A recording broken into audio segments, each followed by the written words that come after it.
So welcome to this online session on Communings of the Spirit, exploring the journals of Mordecai M. Kaplan.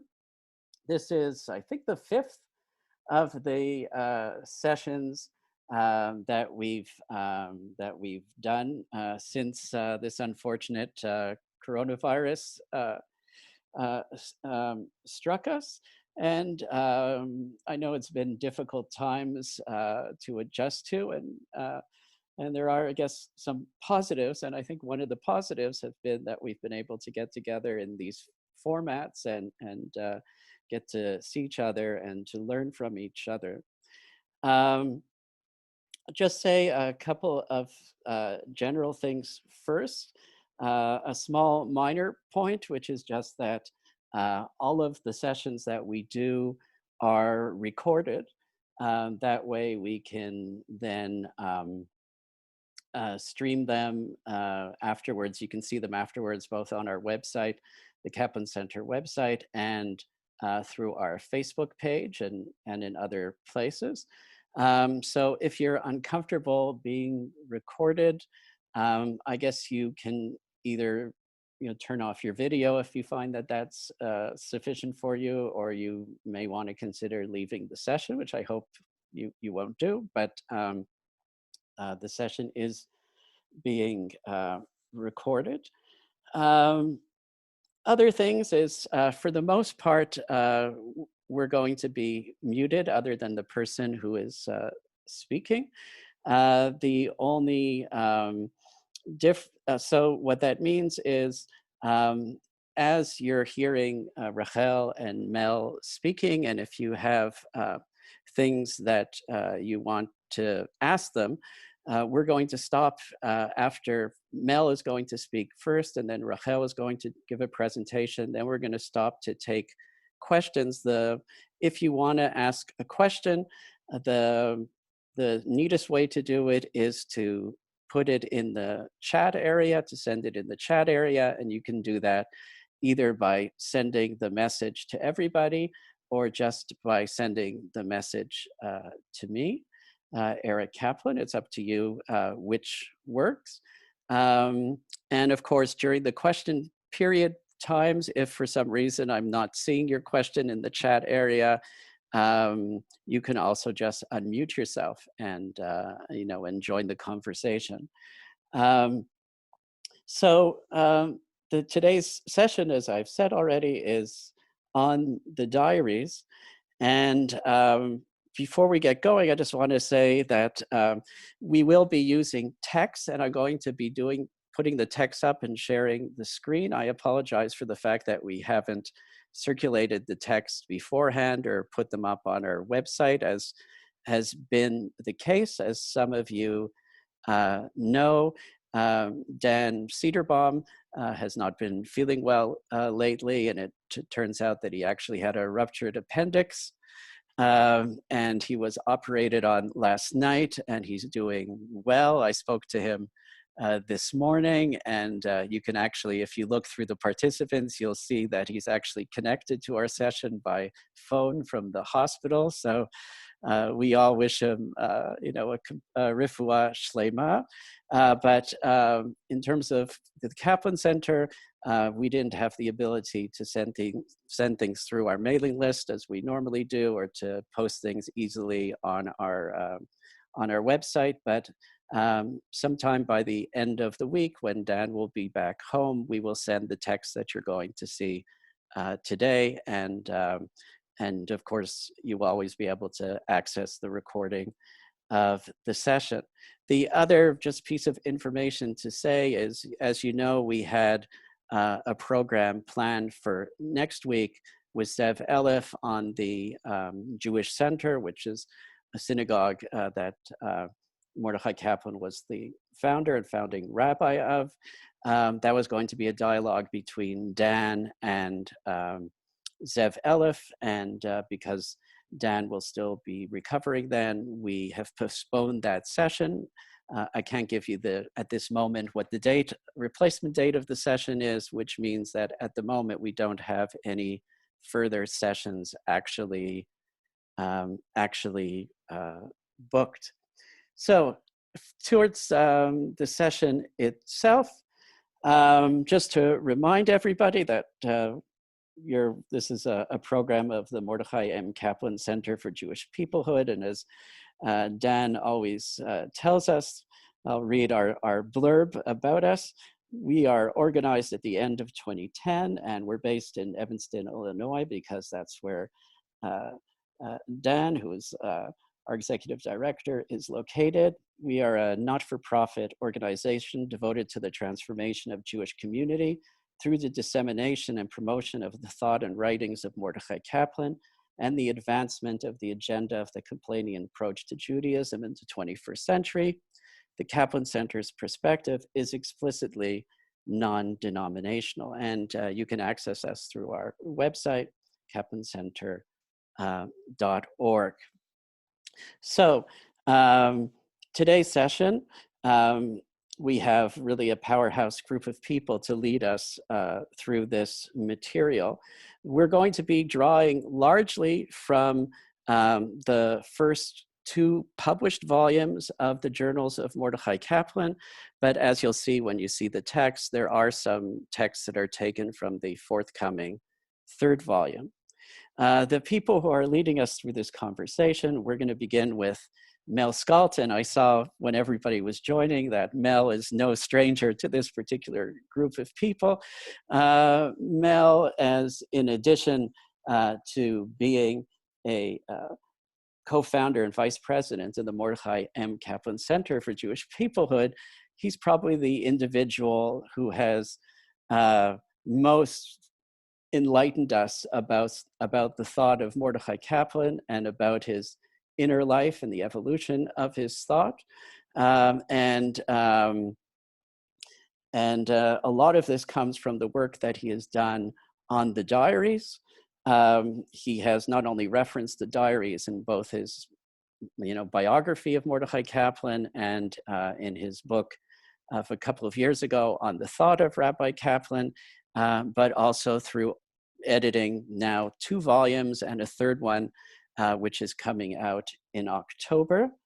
And he will lead us off speaking about a bit of an overview of the diaries and telling us about what light they shed on Kaplan as an individual.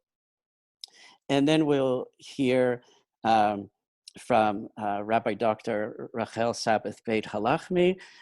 She, in addition to being a senior fellow of our Kaplan Center and the director of content for the recently launched international project, Our Common Destiny. Those of you who are on the call about the Kaplan's Haggadah, she shared with us at that time and then circulated some materials that she had done through Our Common Destiny.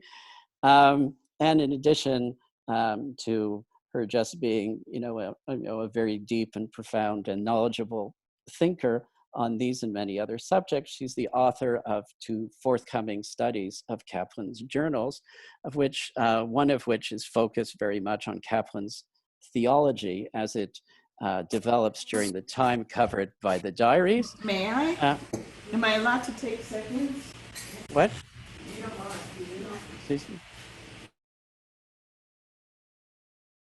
Go ahead. You need to unmute yourself, Eric. Here, I'll unmute you. Go ahead. I was not muted, I don't think, was I? Just a second. Okay, so that is, and me, what am I doing here? I'm also part of the people around the Kaplan Center. I'm a vice president of the Kaplan Center, but my most, I guess, direct relationship to this particular session is the fact that Mel has bequeathed to me the honor and the responsibility of editing the 4th and final volume of the Kaplan Diaries, which will cover 1951 to 1978. So to get us started, I'm going to put up the documents that we're going to be looking at, and then I'm going to turn things over to Mel to get us going. So just give me a second to share the screen. Perfect. And just have to, I'm going to, Mel, I think you're unmuted. Okay, can everybody hear me? I hope. Yes. The point is that I am bound by the umbilical cord to Mordecai Kaplan. It so happens I have a birthday coming in May 28th. I was born in 1934. And on that very day, if you can believe it, on that very day, the Judaism as a Civilization was published and listed in the New York Times for that day. So I am bound from the umbilical cord onward to Mordecai Kaplan. I have been wandering in the desert of Kaplan's prose for 40 years. Charles Silberman, Zichrono Livracha, once said that he could never quote a complete Kaplan sentence because there were too many subordinate clauses. But the diary itself is written in a more compelling, immediate style, and that style has redeemed me. A few more words about the diary. The original of the diary is at the Jewish Theological Seminary, and it is also online. You can access it at 3 o'clock in the morning when you can't sleep. And it's also, you can access it through the kaplancenter.org, our website.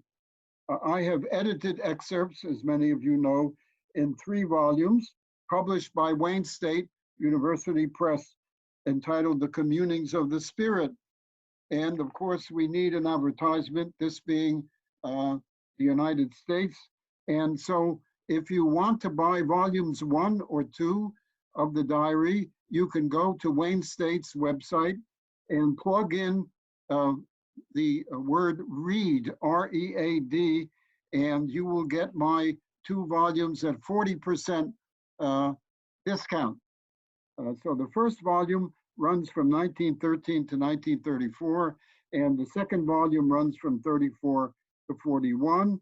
And the third volume, which will appear in October, I'm tempted to say Emir Tzah Hashem, but I hesitate because Hashem may not be so interested and willing to have my diary appear. The diary is, of course, available. My volumes are available on Kindle and on the Nook. So the point is that if Kaplan is the compulsive diarist, I am the compulsive reader. The diary does not record daily events, but rather is the authentic witness to his continuous search to make sense of the world, of religion, and of Judaism, with only a minimal verification from the tradition. One might say that Kaplan models what it means to be a Jew in the 20th century when all of the certainties have fallen away. And most of you are acquainted with his statement about tradition having a vote and not a veto, but the original of that says not tradition, but ancient authorities. And that comes from his not so random thoughts. Some examples of the Kaplan diary. On Judaism, he says, Judaism is not doctrine, but the innermost life force of the Jewish people. I happen to like that very, very much because it conjures up the idea of nurturing, as a woman nurtures her child. And some of the point, I want to give a lecture on feminism in Kaplan.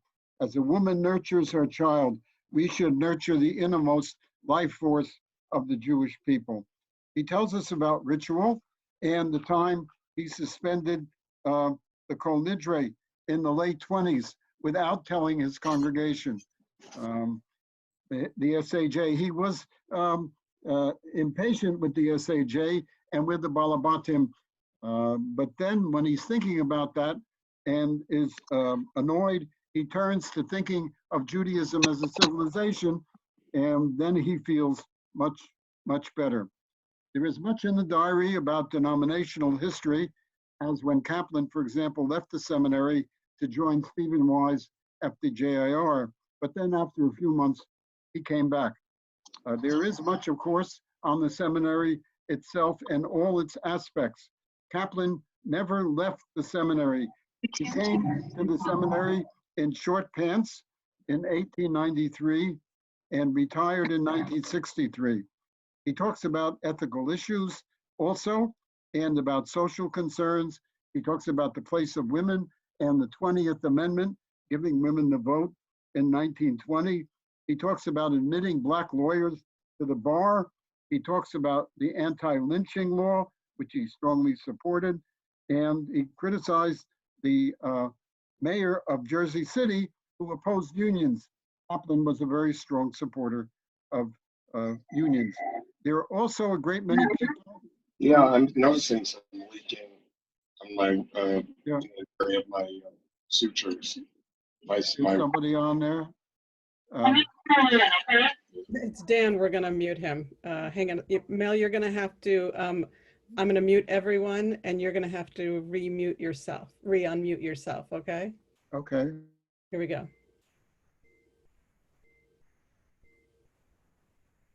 Okay. Go for it. Go ahead. Are we okay? Did you unmute yourself? Yes. Why don't they get this off the screen so they can see you large? Okay. They can hear you, Barbara. Yeah, you're fine, Mel. You can continue. Okay. So what I was saying, can you see me? Yes, we see you, we hear you, everything is fine. Okay. What I was saying was that there are a large number of people that we meet in the diary. We meet Heschel, for example, who Kaplan helped to bring to the seminary. But then after he came, everything fell apart. We meet Martin Buber, and I would venture to say the relationship between Buber and Kaplan was not an ideal relationship. We meet even Eleanor Roosevelt, who came to the seminary for an honorary degree. And Kaplan said about Eleanor Roosevelt that she was the embodiment of his concept of salvation, a very wonderfully fulfilled individual. We also meet some interesting historical personages, most importantly, Ralph Waldo Emerson. And sometimes, just sometimes, we meet Kaplan when he was having lunch. Most of us live on the level of what's for lunch, but Kaplan, when he had lunch, at times it was a spiritual experience for him. And the point is that it's one of my favorite entries in the diary, and I'd like to read it to you now. For those of you who, it's not on the list of text, but Yael Rydberg, who was our rabbi at the West End Synagogue, posted it on her website and on Facebook.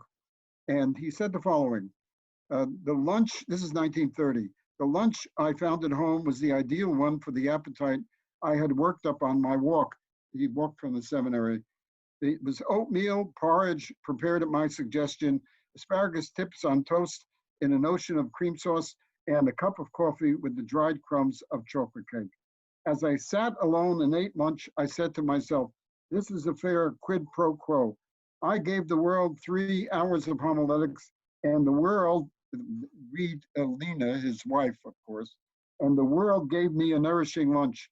I can never cease marveling at the miracle of exchange of goods and services, of all the 10 plagues of Egypt and the dividing of the Red Sea thrown into the bargain can compare in marvelousness with the miracle of exchange that makes it possible for me to get asparagus on toast in exchange for the homiletical interpretation of a few paragraphs of the Midrash. It is for this marvel of marvels that I thank God whenever I say grace, and I say it quite often with a cap or without a cap. Okay, I guess I'll continue and talk about Kaplan and his mind.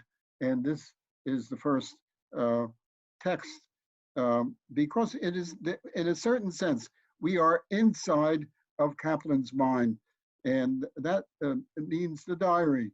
And so he says, I often turn to writing in this journal as the only means left me to externalize and render transferable that aspect of my being I experience as my soul, myself, or my reason. So his very self is in the diary. And the question is, what does his self look like? The point is, obviously, it's a very Jewish self. And at the same time, it's a universal self.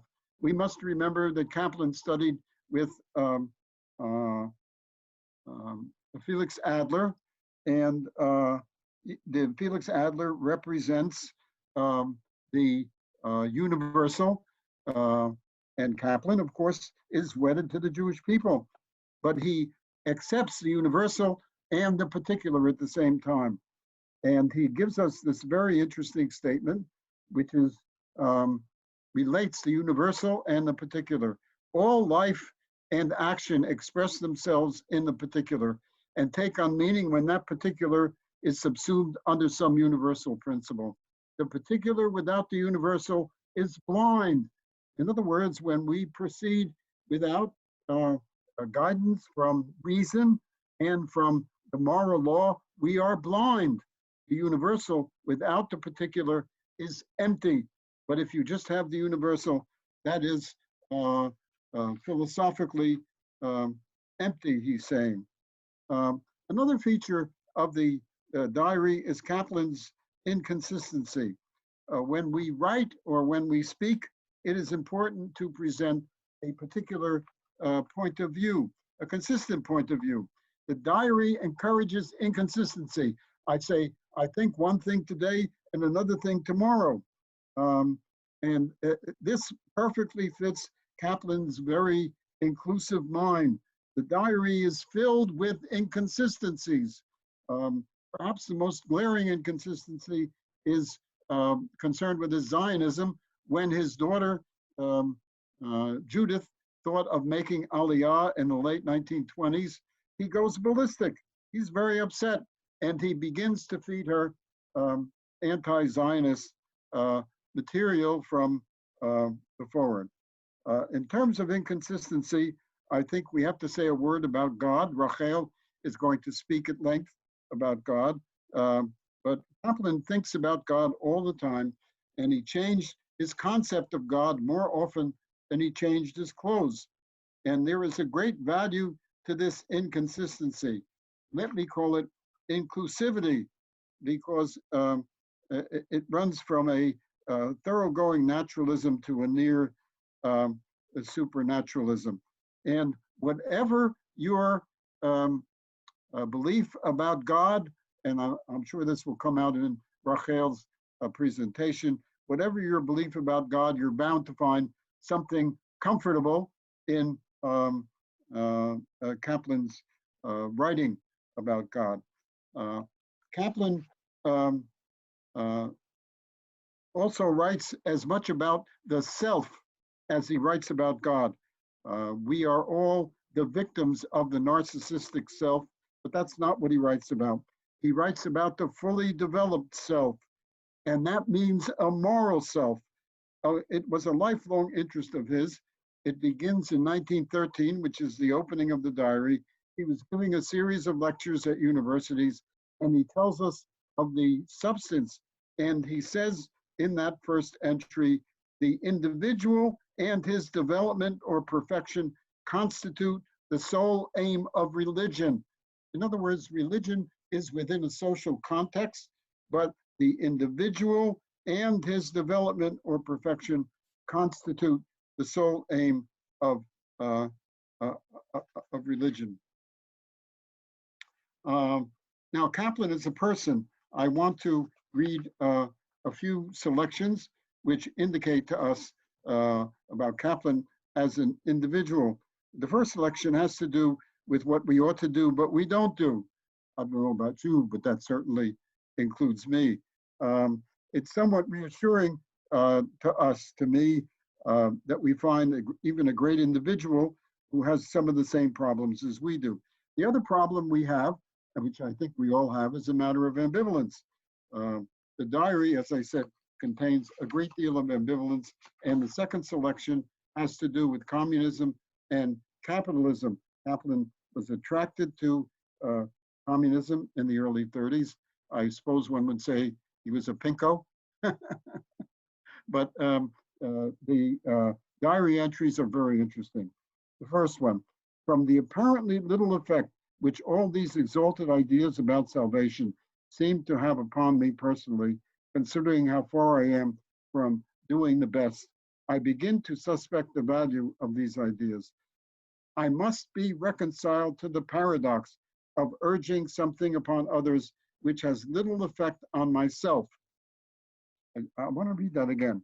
I must be reconciled to the paradox of urging something upon others which has little effect on myself, and not being habituated to live my ideas, I am condemned to keep on talking about them. This is a little more full than what you have in front of you. I'm sorry about that. It's one version and another version.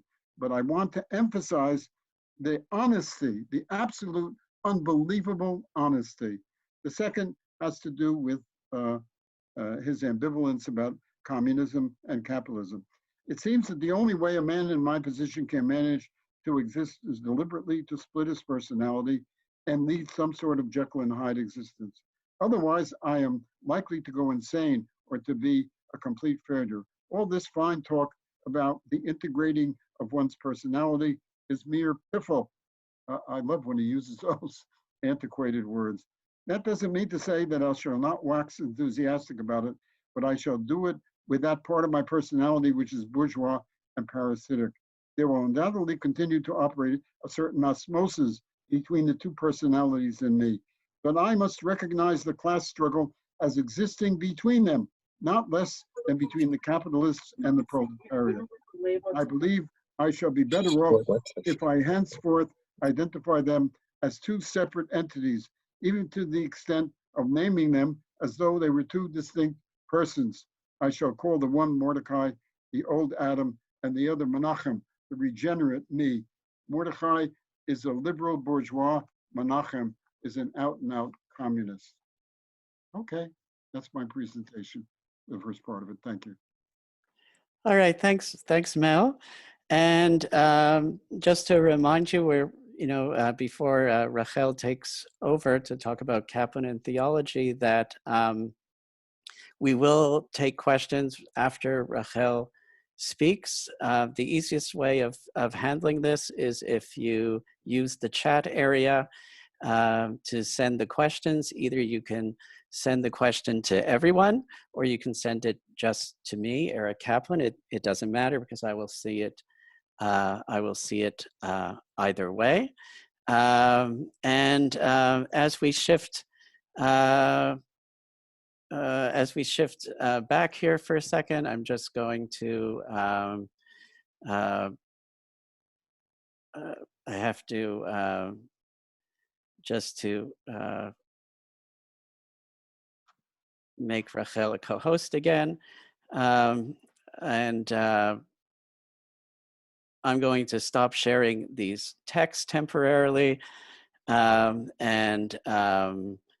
Rachel is going to take over the sharing of the text. That way she can control the flow of the material. So we'll stop the share for a second.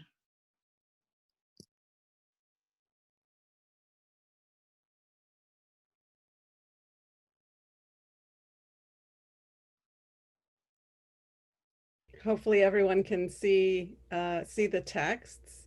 They're coming up to you on both pages, just so you can have a sense of the items that we want to cover, at least in this section of the presentation.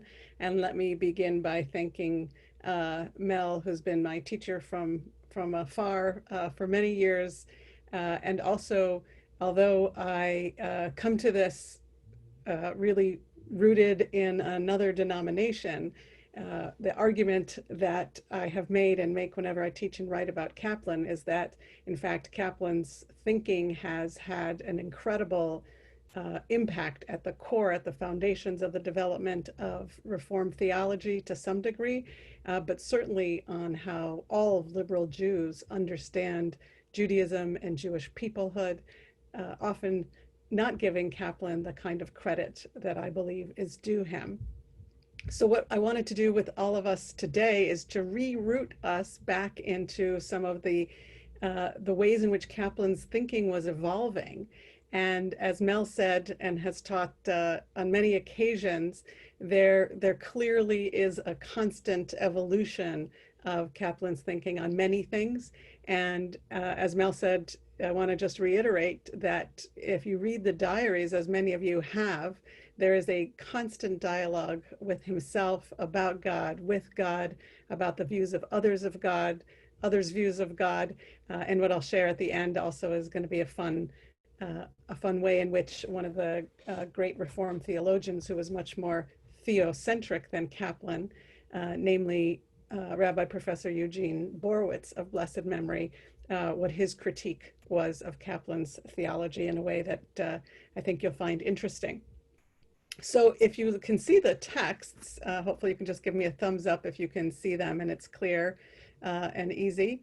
One of the things that brings Kaplan to realizing that even as he's revaluing all of the rituals and folkways of Judaism and reinterpreting them in ways that will be meaningful in his contemporary American context, that he realizes that he is going to have to very much focus on the concept of God.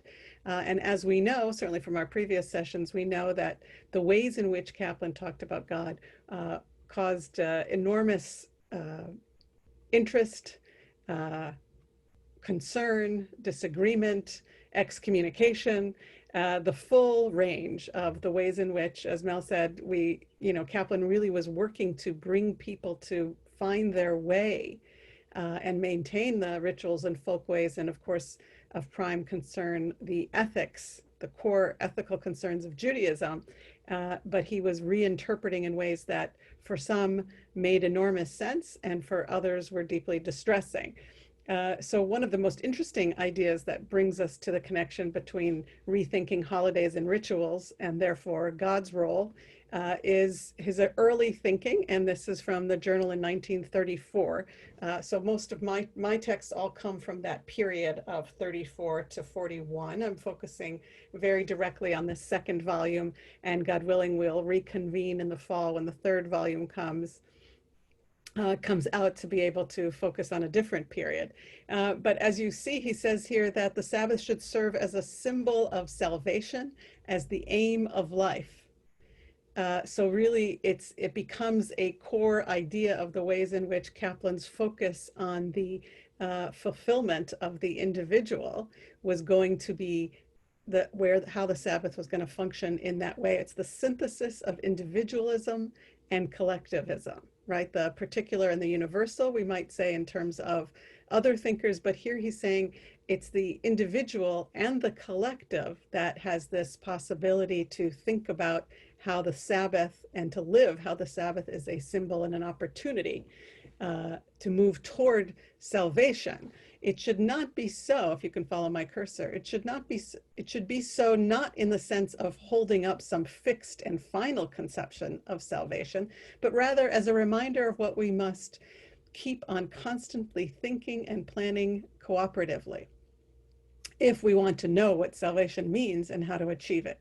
The Sabbath day should chiefly be dedicated to that kind of thinking and planning. That will make the Sabbath day a means to spiritual growth.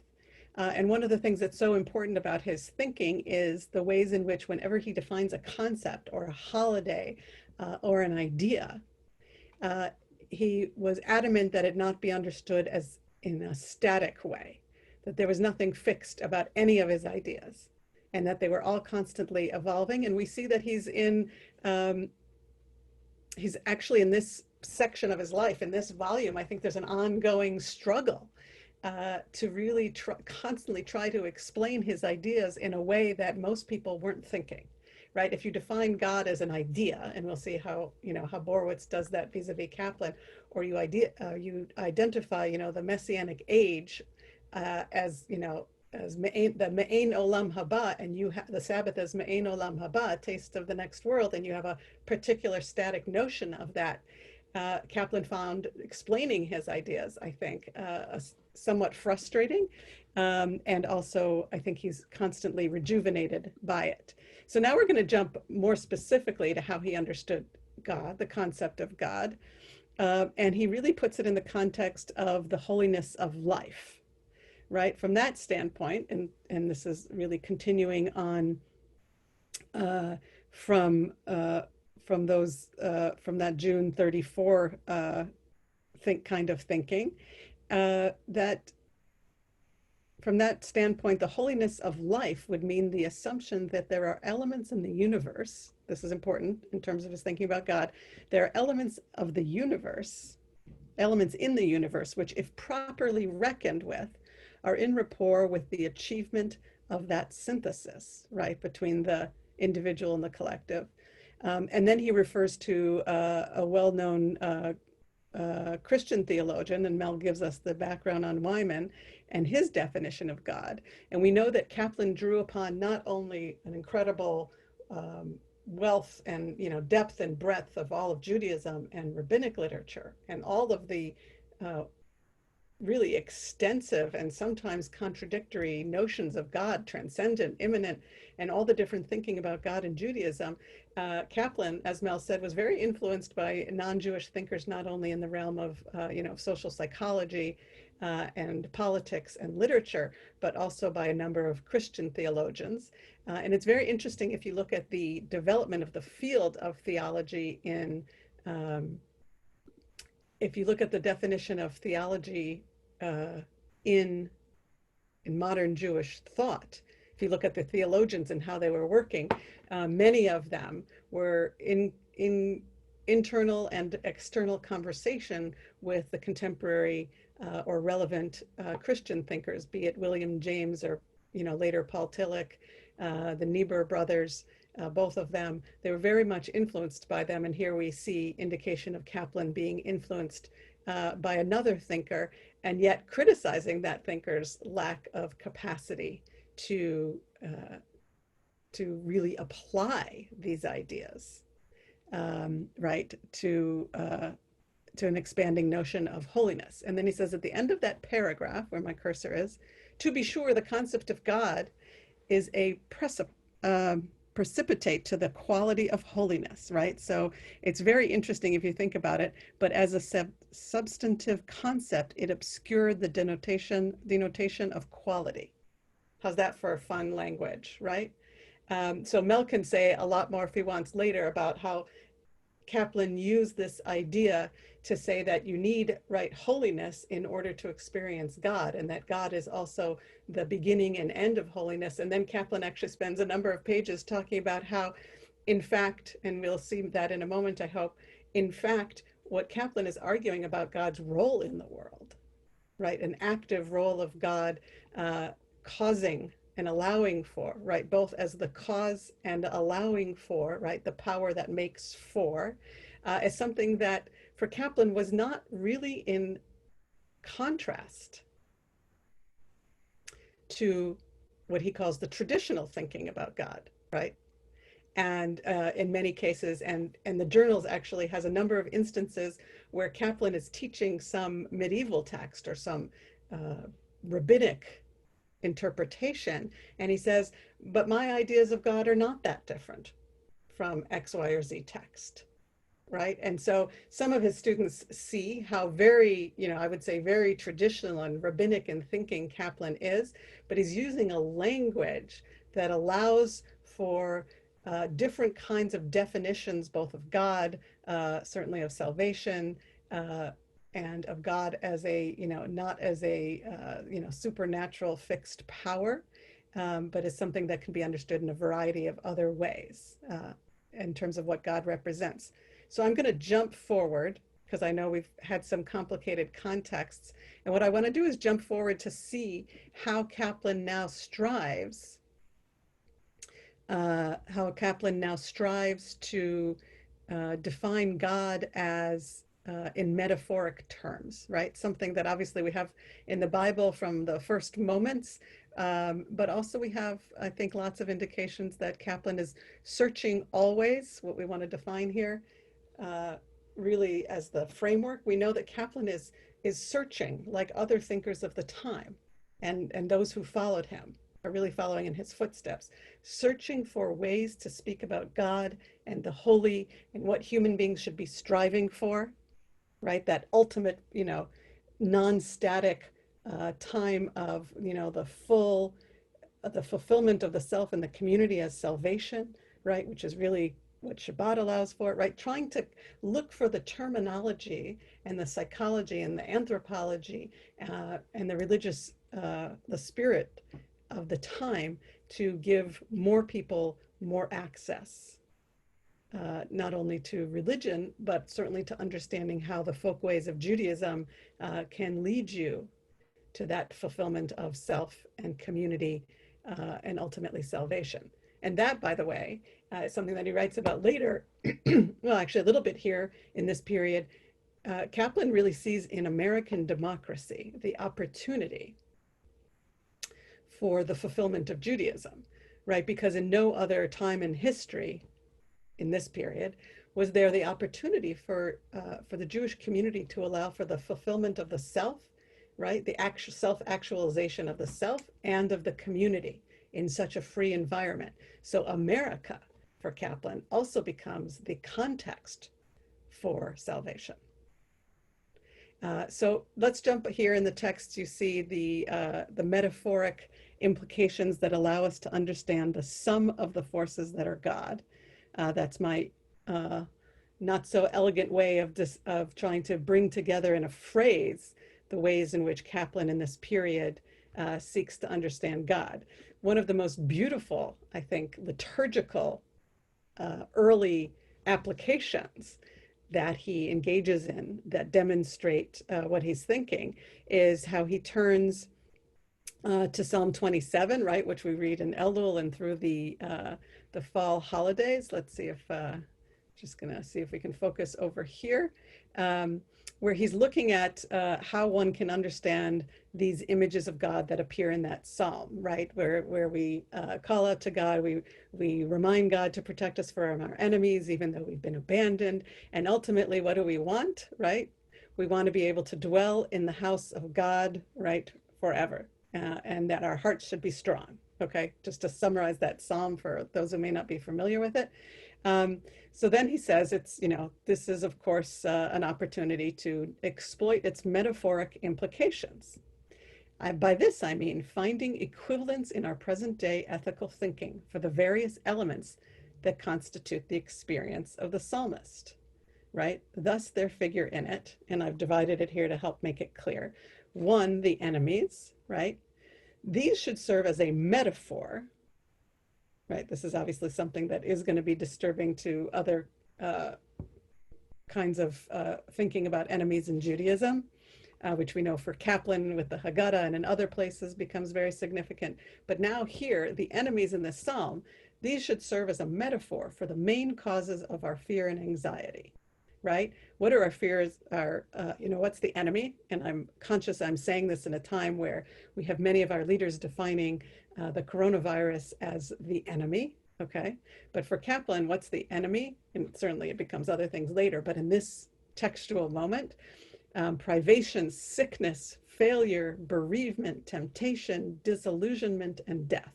Those are all the enemies. How's that for a broad range of the possible metaphors for their enemy? And two, and here this is going to be key for our conversation, God, he represents the sum of the forces, conditions, and relationships in the world that make for the enhancement of human life in the individual and in the group, okay? So we should note that Kaplan's writing this out in the time period where he's also preparing I think one of the most important and accessible works of Kaplan, which is of course the meaning of God in modern Jewish thought. But here we see Kaplan preparing to create, I think, the list of ways of understanding God as a representation of the forces and conditions and relationships. We'll come back to that in just a moment, and then we'll pause for questions and conversation. But the third moment in that psalm that allows for his interpretive mind to work is the sanctuary, right? We want to sit in the sanctuary of God, according to the psalmist. The sanctuary to which the psalmist looks for shelter. The equivalent of this is very Kaplanian, the inner act of thought and will, whereby man divests himself of his self-centered ego and identifies himself in intention and activity with all those forces that spell God. I think, Mel, I don't know about you, but I think this is one of the most beautiful early ways in which Kaplan applies his metaphoric thinking about religious concepts in ways that are, social, psychological, and very human and ethically focused.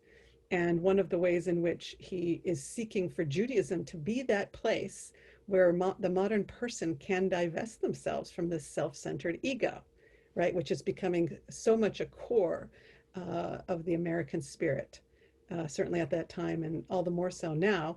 The question, of course, is, which we could have a different session about, which is how the individual in a postmodern era might understand these possibilities.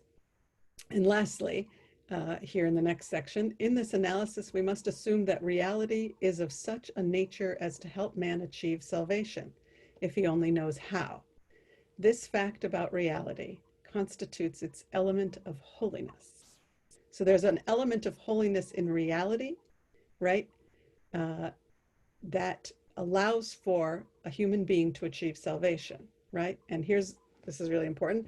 The hypostasis of that element is expressed in the concept of God. And that understanding of something that is, not static as an element that is expressed in an idea, I think is one of the most difficult aspects of Kaplan's thinking about God that I think became difficult in terms of those who less understand God that way. I'm going to jump to our favorite list and then pause. Turn it back to Eric, maybe to moderate some questions before we move to our concluding text. I'm very conscious of the time. I just want to remind us of our wonderful list from the meeting. This is really the table of contents, which is I love it. It's like a creed, a theology in a table of contents. 1 through 9, if you will. I see 9 as theology too. Maybe somebody will certainly disagree with me. God is what? The power that makes for salvation. 1, that makes for social regeneration. 2, 3, that makes for regeneration of human nature. We saw that. God in nature and in history. God is the power that makes for cooperation. God felt as a presence. God is the power that makes for freedom. That's the one that's spoken about most. And God is the power that makes for righteousness, not ourselves. So those are seeing that list, I think, in that way is very, very helpful. And to conclude, I wanted to share a critique that Borowitz offered about Kaplan in a very early essay in 1950, which is almost our time period. And let's see if I can share to that screen. Here we go. If you look where the highlighted section is, well, you see in the paragraph above it, he's critiquing Borowitz, right, the Reformed theologian, much younger than Kaplan, but they certainly were in constant dialogue. And I also want to say that Borowitz, at the very end of his life, just a few years ago said to me he thought Kaplan was the most important theologian of the modern era. To me, it is a contradiction in terms, right? Of God as a power, blah, blah, blah. But the thing I want to quote, we'll include this in the sources that we send out. But the thing he says is, I find I cannot pray to this God that Kaplan describes, particularly in the language of the tradition. And here's the part I love. Shall I address forces that I cannot hear? Oh, sorry. Shall I address forces that cannot hear? Shall I speak to myself and my ideas about the universe and call this prayer? I cannot even say a simple blessing like the one for the Hanukkah candles when my mind, without which I cannot pray, understands by the Hebrew words, Baruch atah Adonai Eloheinu melech haolam asher kitshanu v'tzatov v'tzivanu lahadlik ner shel Hanukkah, right, this is his Kaplanian translation. I acknowledge those processes in the universe which make for my highest fulfillment, which predominate in it and to which our people has been devoted, thereby creating activities which help the individual and group achieve self-fulfillment, one of which ennobling activities is to kindle these Hanukkah candles. And then Borowitz says, to this I cannot say amen. I'll pause there. All right, thanks, thanks, Rachel. And like I said, we're going to take questions. The neatest way for us to get going is of course by taking questions, just because we're still a fairly large group, to do so by people coming through the chat area. So far, there's only one question, and it's coming from Rabbi Sherlinder Daub. And Fred, if you're near, if you could unmute yourself and just tell us a bit more what you were thinking. Great. Hi, everyone, and thank you so much. Great to see you all. The most recent part is really interesting too, Borowitz's critique, because protecting nature is moral on this 50th thing, Yovel of Earth Week, but nature itself is not moral. And I think there is something actually to that critique that's worth sitting with. But the earlier question was the idea of Shabbat as devoted to the theme of salvation, which requires our work, continual thought and planning, was his words, and it addresses the old difference between whether Jews as activists need the day of rest precisely with some boundaries in order to keep our work sustainable over time, or the classic conundrum of should we march on the National Mall, etc., on Shabbos. And I just, it's hard conjecture to go back and say what Kaplan would have thought of our modern context for that discussion, but that's a very live discussion in many progressive kehilot right now. So curious what the experts might think. And before we go to Rachel or to Mel on this, I'm curious what your own feeling about it is. Gam v'gam. So Rabbi Arthur Waskow convened some young activists, and we paraphrase Sweet Honey in the Rock's famous Ella song, "We who believe in freedom cannot rest until it's done." And on Shabbos, we would sing, "We who believe in freedom have to rest, or it won't come." But can we afford 1/7 of our life without actually being out there? Open question. Thanks. Mel, you had something to say about this? Well, I have a number of things to say. First of all, I want to speak briefly to the matter of salvation and its relationship to our concept of God. This next volume contains an entry which really jumps out at you. Kaplan is so wordy, and you have to wade through piles and piles of words to get through something that really is very, very clear and knock your socks off. And I think I found that in the following statement about the relationship between salvation and God. He says, I refer to the will to make the most of life, the will to exploit to the utmost all its possibilities for growth and happiness. talking about salvation, obviously, I cannot help regarding it as though it were a single beam of light radiating from some inexhaustible source.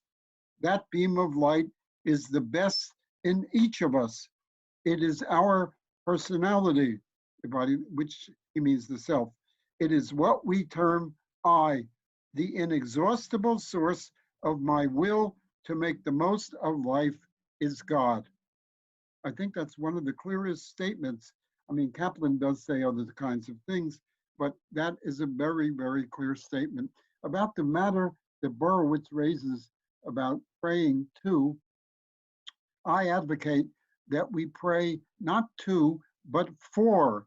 In other words, the qualities that we ordinarily assign to God are qualities that I would like to embody in my life. And so I want to pray to be more compassionate. I want to pray to be kind. El Rachum B'Chanun. So the activity of prayer becomes not a praying to, but a desire to lift ourselves up. Thanks, Mel. There's a question here, Rachel, that you're probably seeing as well from Henry Saltzman. So maybe I'll leave it up to you to decide whether you think you've got to put the text back up to respond to the question. But if you could pick that up, that would be great.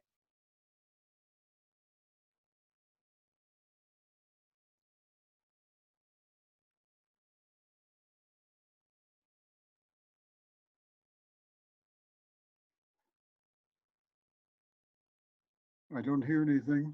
Yeah. Sorry about that.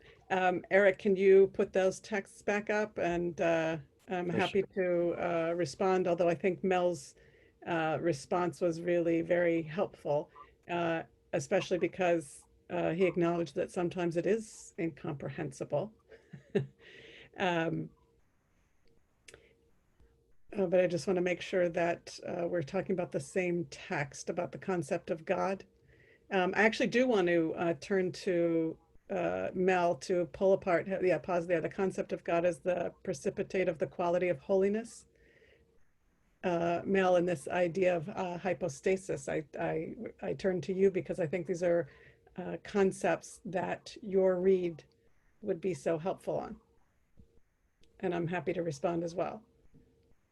Mel, can you jump in? Yeah, where are we? Yeah. It's on the screen about God as a precipitate of the quality of holiness. Mel, do you know that the questions are in the chat? Do you know how to open the chat so you can see the questions? Uh-huh. The last question was, the last sentence of paragraph 2, concept of God is incomprehensible to me. Could someone interpret or decipher? Well, what I've been trying to say is that Kaplan's concept of God is really many concepts. His belief in God is constant, but his conceptions of God are variable. And sometimes he runs from what is called predicate theology on the one hand, all the way to the last entry that I read, which kind of indicates some source out there. Kaplan, very, very interestingly, in line with this quotation in the introduction to his 1945 prayer book, has a series of explanations. And he says, we cannot pray without believing in God. And then he outlines a belief in God in which he talks about God as the soul of the universe. And this very much, I think, accords with what you're saying here. The soul of the universe, which also is found in Milton Steinberg. All right, thanks. So if I could maybe take two things and put them together that I'm seeing here in the chat. One is if we can go back to that that quote that we're seeing under the concept of God, I'm wondering, either whether Rachel or Mel can jump in and maybe shed some light on how Kaplan is defining holiness in this particular passage. And at the same time, we have a question from Harriet and Ken to the question of when God talks about is the power that makes for salvation, what role is there in this definition for things that are not human?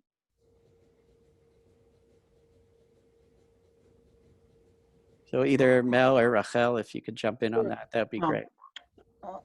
I have recently been reading in the works of George Santayana, who Kaplan read. My MO is to read the people that Kaplan read. And I found very, very interestingly in the works of Santayana an idea of the reality of the ideals. In other words, Kaplan's concept of the ethical life and his concept of God has very, very much to do with the matter of ideals. And what Santayana says is that those ideals move us to action. And to the degree that they move us to action, they have reality and they have power. So I would like to reconstruct Kaplan, if I might, to talk about the powers that make for salvation, which would be the ideals which can move us and which themselves are real. Kaplan believed that they were real apart from us. When he encountered Heschel for the first time, Heschel wrote an article called An Analysis of Piety, and Kaplan was very excited that Heschel thought that piety was an objective quality. So no matter what our attitude is, Kaplan is in a certain sense a kind of Platonist in believing in the reality of the ideals as powers that move us. Okay, so Rachel has something to say on this, and as well as the question of liturgy that Jeff Shine also threw out a kind of a very suggestive comment about. So Rachel, if you could jump in. What I see in some of these questions and in the texts, just to respond to both Mel and this evolving understanding of Kaplan of God, is that actually both, in a way, objects, if they can be metaphorically interpreted to be allowing for the conditions, right, for holiness and for helping people to strive. I think that's how he saw ritual objects. But that God as a being, I think what I wanted to highlight, the reason I brought this this text here, is that a concept of God that is static is, he saw as it obscuring that capacity for a human being to come in contact with the kinds of motivations and structures and a reality which would move them closer. And instead, he saw the ways in which most of Judaism defining God as a static concept as that something that obscures all those opportunities. So I saw it as Kaplan really trying to bring to bear the full force of reality in everything and every idea and in every human experience and motivation as the basically embodying, right, and allowing for a move of a person to an experience of greater holiness and greater possibility of salvation, which we might call, right, being and fulfilling tikkun olam as bringing us closer to God, right? But we don't necessarily talk about a God concept in the way that Kaplan's world was struggling with. I would say Kaplan's given us, so much of the language, that the ways in which modern Jews function and understand spirituality is very Kaplanian, but with slightly more accessible language. Can I give you one of those expressions which you just referred to? It comes from 1940, and it's in the diary, and it is the following. In the yearning for salvation, for life's worthwhileness, for truth, goodness, and beauty for their own sake, for freedom, justice, and peace in society, man experiences something suprahuman or supranatural. I have, in many times on different occasions, tried to push the idea of the supranatural, the natural pushed to the utmost, which is the way I think we can characterize Kaplan and what he characterized as transnatural. But I feel supranatural is much easier to grasp. I want to continue. One who experiences that yearning, it's the yearning itself. It's not getting there. It's the yearning in himself cannot be so vain or unreasonable as to believe that he is alone in the possession of such yearning. The most difficult step in achieving faith in God is thus the first one of achieving faith in oneself. The rest follows easily. To that, we can say amen. Yeah, and Rachel, you had something you wanted to say about on evil, on holiness as well. And there's an interesting comment out there on evil. I'm going to read it because I see that it was sent to me privately. It's from Natalie Gorvine, but it says it's from her husband, Harold, and it says, I agree with Reinhold Niebuhr's idea of evil, not Kaplan's. How can I achieve salvation if I see the world as an evil place? And so what do I pray for? So maybe you can take that on as well, Rachel. Well, those are lots of challenges. I wanted to also respond before we get there. I don't know if we have enough time to deal with evil, but I do think we see it in Kaplan as a desire, as something that that humanity can collectively work against, which leads me to want to respond to Carol, who asked in the chat if we both, Skolt and I, Mel and I, would agree that the definition of salvation is solely self-actualization of the individual. No. Kaplan saw that the individual cannot have self-actualization without being a member of a community, that the community structure, right, whether it's the shul with the pool or any other concept, communal context, which allows for the self-actualization, it's the community's, full actualization that allows for the individual, right? So they're basically, I see them as, well, they're certainly mutually upholding, but I see them as both as necessary. And in fact, the problem in a way with Buber for both Kaplan and Borowitz was that he was too focused, in their opinion, on the individual. But they all agreed that it was a striving for liberty and for the salvation and freedom for the individual and the collective. But Buber was more focused on the individual, whereas Kaplan is allowing for much more of a mutual upholding and a mutual actualization of the individual and the community, neither of which can happen without the other. Well, can I add something here, Eric? Is that the famous Jack Wolofsky? Oh, infamous, yeah. When I met Kaplan, he was in his late 90s, and I brought a young Israeli who wanted to meet him, but was coming from an Orthodox background. And he was arguing with Kaplan on the Orthodox conception of God. And when Kaplan became angry, he just yelled at him, "You can have any God you want, but you cannot have the Jewish God, Yah, unless you have the Jewish people." And this, to me, was another aspect of his God concepts. You cannot have that concept of God unless it is conceived within the Jewish peoplehood.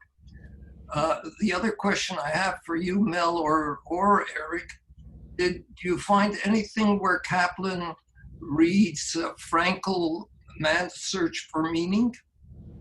Does it come up at all in the diaries? I guess you Thanks. can. Thanks, Jack. If you could now mute yourself, just so we don't get background noise. I just want to kind of first, just as moderator, it feels like my responsibility to kind of situate us here. So it's here in Montreal, it's 4:15. And I usually kind of look at that as the target time for these type of sessions. I think we could go about 10 minutes more, but I think so. In that sense, I just want to, in addition to the to the last question that Jack threw out, I just want to draw say one thing. First of all, a technical thing. All of the text that that you are seeing will be up at the Kaplan Center website and appended to the recording, both as it appears on our website and on our Facebook page.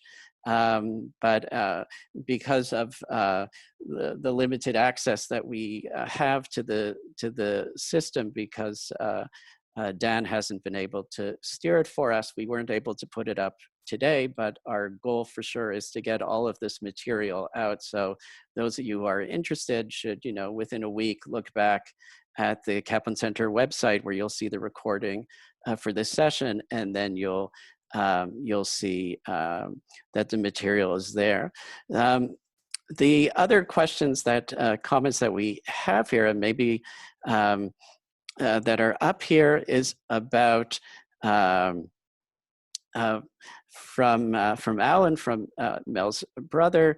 He writes, I'm wondering about the word power, as in the Kaplan's characterization of God, as in the power that makes for salvation. Doesn't power imply agency? That is, the exercise of power would seem to require a being or person who exercises it. So I'm going to call on both Mel and Rachel to both respond to what Jack said and to what Alan said, and to use this opportunity of responding to also be your closing statement for this particular session. Mel, you want to get us? Actually, since Mel, you were scheduled to close us off, maybe Rachel will speak first, and then we'll give you the last word. Well, Eric, those are a lot of topics to cover, but and a lot of huge ones. I think that that Jack's story about how Kaplan is actually, responding in the moment, I think is very significant. And I also want to stress, and we didn't get a chance to get there, but I think the theological centrality of Jewish peoplehood and the Catholic Israel, as it were, the full pluralistic understanding of God there we go, God as part of Jewish peoplehood. Actually, if you can back up one, there we go. This is very on Jewish peoplehood and God, there we go. There's something about loyalty to God, which was of the Jewish people as a people, that was very significant to Kaplan in terms of how he understood the survivability, and really that was his goal, is what is going to enable the Jewish people with a whole civilization, right, God and religion being part of it, to be able to sustain any threat against it. Oh, now we have some visitors that we're going to ignore, but I think we can quiet that. But the Jewish people are able to refer to their prophets, who are understanding, right, their work to make the world more ethical as service to God, right, and that the Jewish people have the strength of God behind them. So I would say absolutely to the question of power, there is agency, and there is agency for the good and for salvation, and that we're really drawing on that power to enable us to do it. I hope that's, I think that may sound like an oversimplification, but this is really what we're seeing here. That's Kaplan's conclusion to the meaning of God, in modern Jewish religion. This is now a hyper-theistic way of understanding the functioning of the Jewish people in the world. Rachel, would you like to say something else to close off the session before I turn things over to Mel? That was really my conclusion, is that I think that Kaplan was difficult to understand, but in fact, in his time, and I think he had obviously an enormous impact. And I think the ways that we understand, the ways that we handled that, and then I will have to unmute you, Eric and Mel, in a moment. Just you can chat and let me know. I'm trying to remove our intruder. But what I think we can do is find ways to understand. We're going to have to close our text down. Sorry about this. I'm trying to remove our intruders. But what we want to do, Eric, is close our screen, and we also want to ensure that what the final thing is on Kaplan is that I think that what he's had is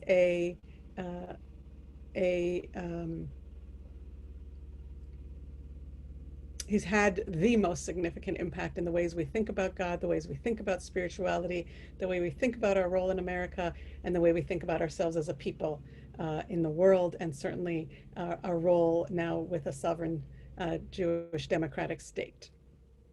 I'll say that because we're also approaching Yom HaAtzmaut, and obviously there's so much more about Kaplan and the role of Israel and of Jewish nationalism that I think would be relevant for another session. And I thank you all for the opportunity. Mel, go ahead. I'm going to need to unmute you, it looks like. Go ahead. Okay. So just a word about the previous idea about agency and power. I think Kaplan very, very deeply believed in the power of ideas to move people, and that gave them a kind of reality which we perhaps need to explore. I would like to speak very briefly in honor of Yom HaAtzmaut, independence of Israel, about the opening of the Hebrew University in 1925, which is very graphically described in the diary. Kaplan was invited to be part of that ceremony, and he left on shipboard with Chaim Weizmann.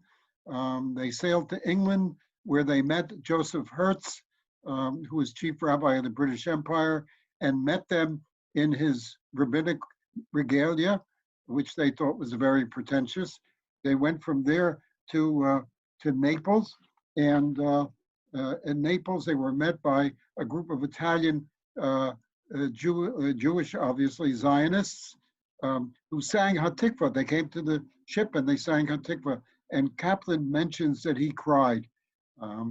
And I want to differentiate between Kaplan's character, he was a very emotional person, and his philosophy. He was hyper-rational in his philosophy, but he was not a cold person. He was very emotional. And so at that point, Chaim Weizmann looked out on the Mediterranean and he said, in 100 years, this will be a Jewish lake. Anyway, in Jerusalem, he was met by Judah Magnus and shepherded around. It was a very, very wonderful, it was a world-class event, the opening of the Hebrew University. And Chaim Nachman Bialik, the national poet, put it this way: today, Israel has lit on Mount Scopus the first candle of the renewal of its spiritual light. For thousands of years, we Jews were enslaved, suppressed, and persecuted. But here in the kingdom of the Spirit, Jewry has always been a free and strong citizen. And the ceremonies are very wonderfully described. They were opened by Rabbi Abraham Isaac Cook, who was supposed to speak for 8 minutes and spoke for a half an hour. So I think we are in good company and perhaps going a little bit over. And next, Lord Balfour spoke for 3/4 of an hour, and Kaplan noted that he spoke without a note. And he mentioned Einstein, Freud, and Henri Bergson as having made important contributions. The opening of the university was a religious as well as a spiritual event. And in that week after the ceremonies, many people congregated in Tel Aviv and spoke. Chaim Nachman Bialik spoke, Ahad Am spoke, and Kaplan spoke. And he said in part that the university was a center on assimilating the method of science and the spirit of democracy. That's really Kaplan, the science and the spirit of democracy without surrendering Israel's unique character. The university would be a prime mover in creating a Judaism synonymous with humanism. That's really, in a certain sense, the definition of Judaism as a civilization. A Judaism synonymous with humanism. Not only a new Judaism, but a new Jew whose mental and moral integrity will serve as a standard to diaspora Judaism. The reawakening of the Jewish people is Israel's Shekhinah, very interesting use of the word Shekhinah, demanding to be given a place in human life. In establishing the university, the Jews are yielding once more to the spiritual urge expressed in the divine commandment, Asuli Migdash v'shachanti b'tocham. Let them make me a sanctuary that I may dwell among them. The Jewish people must thus use their unity for the purpose of making evident the reality of this spiritual. And I want to end with a statement from Kaplan, which I feel is really a prayer and a hope, and very, very, very much what we need now in the midst of the lockdown, which we all experience. It's from Not So Random Thoughts. That title was given by Manny Goldsmith. Kaplan published a column at the end of the Reconstructionism called Random Thoughts, Epigrammatic Sayings, and he collected them, and Manny Goldsmith, Professor Goldsmith, who is with us today, suggested that he call the collection Not So Random Thoughts. And this is from that collection. The God impulse in us is not fear, but hope. Not helplessness, but self-help. Not despondency, but courage. Not obfuscation of the mind, but the light of reason. Not belittlement of what man is, but the exaltation of what he might be. And that quotation is in your texts. Thank you. Thank you, Mel. And I think it's a very fitting fitting text on which to end. I want to say that we are deeply disturbed by the fact that we were hacked in this particular way, and that we will for sure report this particular hacking, which is, I think, also facilitated by the fact that we're recording it. And Rachel has, I think, said it very well when she said the fact that we kind of managed the hack, or at least tried to manage it while not shutting down this particular session, is an act of Kiddush HaTorah. And I want to, underline that particular sentiment. And just to remind you that the session that we were supposed to have next week, Dan Cederbaum and Zev Elef about the Jewish Center, will not be taking place because of the fact that Dan will still be recovering. And look out in your email for both the announcement of when all the texts are posted here, as well as the rescheduling of that event with Zev Elef, which I know for a fact that we'll do. So once again, thanks everyone for joining and participating and sending such interesting questions and comments. A special thanks to, of course, to Rachel and to Mel, and if Dan is still with us, a very strong refuah shlema, and be well. Oh my.